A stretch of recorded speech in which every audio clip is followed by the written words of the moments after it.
Biz parti programımızda hem halkımızın inancının özgürlüğünü talep etmişiz, halkımızın inancı olan İslami değerlerin topluma hakim olması, toplumda yaşanır olması için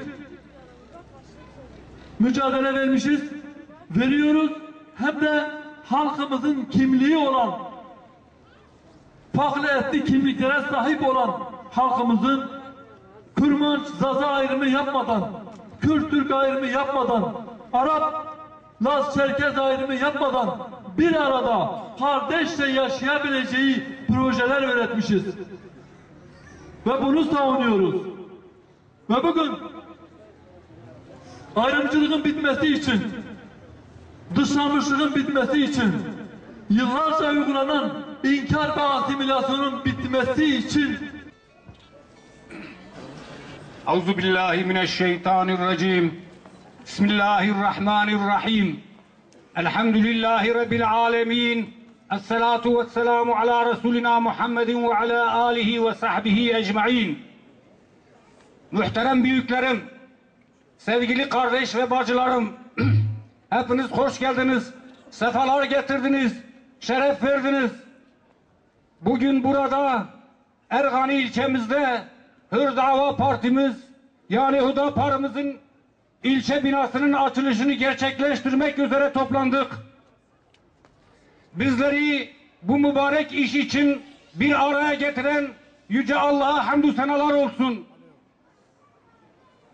Bu parti halkımızın bağrından çıkıp sizlerin partisidir, hepimizin partisidir. Mahrumların, mazlumların, müstazafların, ezilmişlerin, ötekileştirilmişlerin partisidir. Gerek ilçemizde, gerek bölgemizde ve gerekse ülkemizde ve gerekse dünyanın her tarafında dert ve sıkıntıların, kronikleşmiş sorunların farkında olarak bu yola koyulduk. Allah'ın izni ve Kur'an, sünnet ışığında bu sorunlara çözme, bulma konusunda çalışma yapacağız inşallah. Ayakları yere basmayan, gerçekçilikten uzak, uygulama imkanı olmayan hayallerin peşinde değiliz. Gerçekleştireceğine inanacağımız çok güzel ideallerimiz vardır.